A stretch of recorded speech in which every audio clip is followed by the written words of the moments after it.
এরকম কথা বলতে হলে কলিজা লাগে। সংসদ আজকে যে কথাটা বলছে পুরো সংসদে স্তব্ধ হয়ে গেছে। ভিডিওটা তো সবাই শেয়ার করে দিবে।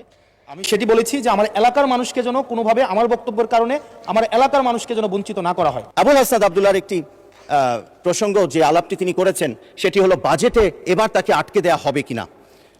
আপনাকে টাকা দেয়া হবে না, তো আপনার এলাকায় টাকা দেয়া হবে, এলাকার মানুষের জন্য টাকা দেয়া হবে। সেই জন্য আপনি ইন্টারিম গভর্নমেন্টে যেভাবে যেভাবে পেয়েছেন, আমরা অনেক কিছু শুনি, অ্যালিগেশনের এই আদান প্রদানে অনেক কিছু বলা যায়, সেভাবেই চলবে হয়তো। ধন্যবাদ মাননীয় স্পিকার। ব্যক্তিগত কৈফিয়ত 1 মিনিট প্লিজ। জি ধন্যবাদ মাননীয় স্পিকার। বিধি 274 অনুযায়ী মাননীয় স্পিকার, ব্যক্তিগত কৈফিয়ত যেহেতু আমার নাম ধরে বলা হয়েছে, আমি আমার বক্তব্যের কোথাও আমি এই শব্দ উচ্চারণ করিনি বা এই বাক্য বলিনি যে আমাকে যেন বরাদ্দ বঞ্চিত না করা হয়। আমি সেটি বলেছি যে আমার এলাকার মানুষকে যেন কোনোভাবে আমার বক্তব্যের কারণে আমার এলাকার মানুষকে যেন বঞ্চিত না করা হয়, 1 নম্বর বিষয়।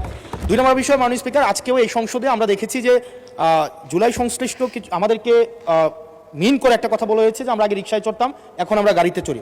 মাননীয় স্পিকার, এই সংসদে আজকে সরকার যারা আছে, আমি আপনাদের কাছে বিনীতভাবে অনুরোধ করব, এখন সরকারের যেই গোয়েন্দা সংস্থাগুলো আপনাদের নিয়ন্ত্রণে, ডিজিএফআই, এনএসআই, পুলিশ, তারপর হচ্ছে মিলিটারি, সবাই আপনাদের নিয়ন্ত্রণে। আমি আপনাদেরকে অনুরোধ করব আপনাদের মতো দায়িত্বশীল জায়গা থেকে এলিগেশনের টোনে এলিগেশন না দিয়ে আপনারা তদন্ত করে যদি 1 টাকার দুর্নীতি, 1 টাকার কোনো ধরনের অসৎ উপায়ের কোনো ধরনের আপনারা প্রমাণ করতে পারেন,